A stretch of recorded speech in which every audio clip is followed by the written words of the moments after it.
going to tell you a beautiful story, Little Red Riding Hood.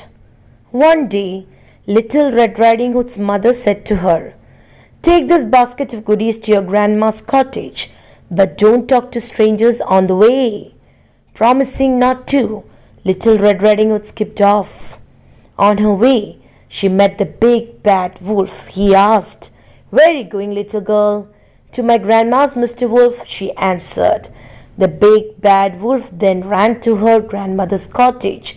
He reached much before Little Red Riding Hood and knocked on the door. When Grandma opened the door, he locked her up in the cupboard. The wicked wolf then wore Grandma's clothes and lay on her bed waiting for Little Red Riding Hood. After some time, Little Red Riding Hood reached the cottage. She went to Grandma's bedside. "My, what big eyes you have, Grandma," she said in surprise. "All the better to see you with, my dear," replied the wolf. "My, what big ears you have, Grandma," said Little Red Riding Hood. "All the better to hear you with, my dear," said the wolf. "What big teeth you have, Grandma," said Little Red Riding Hood. "All the better to eat you with," growled the wolf, pouncing on her.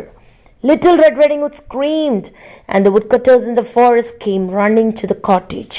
They beat the big bad wolf and rescued Grandma from the cupboard. Grandma hugged Little Red Riding Hood with joy.